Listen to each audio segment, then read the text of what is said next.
సైలెంట్గా ఉన్నాడంటే అర్థం చేసుకోవచ్చు. చివరికి నాగబాబు కూడా సైలెంట్ అయిపోయాడు.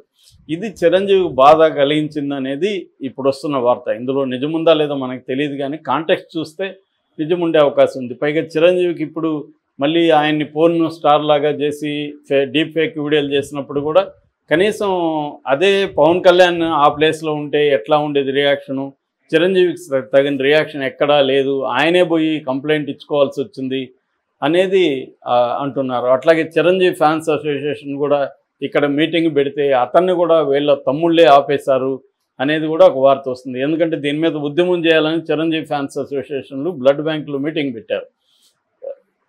సో దాని వెనక చిరంజీవి ఉన్నాడని చెప్తారు, కానీ ఆపేశారు. అంటే ఒక రకం ఏంటంటే పవన్ కళ్యాణ్ తీసుకున్న నిర్ణయం పొలిటికల్గా కరెక్టే. ఎందుకంటే బాలకృష్ణ ఏదో కాంటెక్స్లో అన్న ఉండొచ్చు, దాన్ని పెంచి పెద్దది చేసి గందరగోళం అయితే ప్రాబ్లము పొలిటికల్గా. అంటే ఎప్పుడైనా ఒక సామెత ఉంది, ఒక మహాయుద్ధంలో గెలవాలంటే అనేక చిన్న యుద్ధాల్లో ఓడిపోవాలని. To win a war you have to lose many battles అంటారు ఇంగ్లీష్లో. అలాగా మేజర్ కర్తవ్యం ఏంటంటే మళ్ళీ ఎన్నికల్లో ఇదే కూటమి రంగంలోకి వెళ్ళి మళ్ళీ గెలవాలనేది పవన్ కళ్యాణ్కు ఉండే స్ట్రాటజీ. ఆ స్ట్రాటజీలో కోసం చిన్న చిన్న కాంప్రమైజెస్ అనేవి తప్పదు.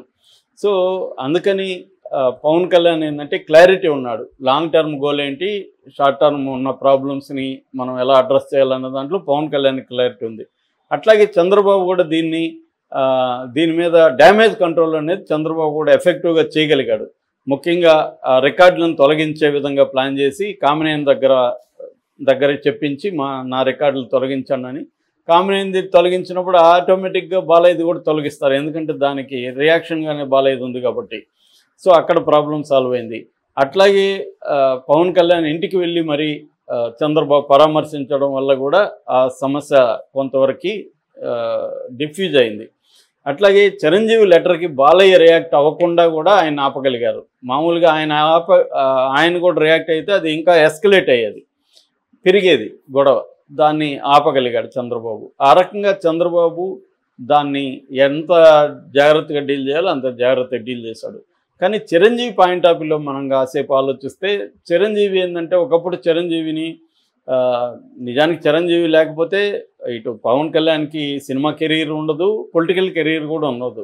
ఎందుకంటే చిరంజీవి కింద నుంచి వచ్చి సక్సెస్ వెతుక్కుంటూ చాలా గ్రాడ్యువల్గా ఫైట్ చేసుకుంటూ డామినేషన్ ఉన్న ఇండస్ట్రీలో ఎటువంటి బ్యాక్డ్రాపు ఎటువంటి గాడ్ ఫాదర్ లేకుండా నిలదొక్కున్నాక అల్లు రామలింగ సపోర్ట్ వచ్చింది.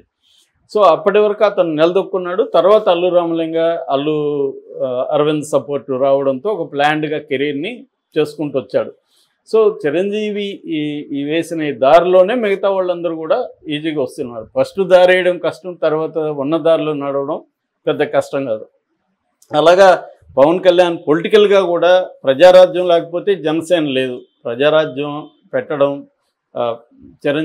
చిరంజీవి అక్కడ కూడా ఆయనే ముందుగా దారి వేశాడు. దాంట్లో పవన్ కళ్యాణ్ నడవగలిగాడు. అట్లాగే చిరంజీవి నుంచి కొన్ని నెగిటివ్ పాఠాలు కూడా, నెగిటివ్ లెసన్స్ అంటారు, అంటే ఏమేమి చేయకూడదు కూడా చిరంజీవి దగ్గర నుంచి ఆయన నేర్చుకున్నాడు ఆ ఎక్స్పీరియన్స్ నుంచి పవన్ కళ్యాణ్. అలాగే పవన్ కళ్యాణ్ సక్సెస్కి చిరంజీవి ఉపయోగపడ్డాడు పొలిటికల్గాను అండ్ సినిమా పరంగా.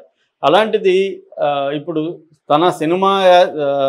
తన పొలిటికల్ యాస్పిరేషన్స్లో భాగంగా చిరంజీవికి నష్టం వచ్చినప్పుడు ఇబ్బంది పెట్టాడనేది చిరంజీవి ఖచ్చితంగా బాధ ఉండే అవకాశం అయితే ఉంటుంది.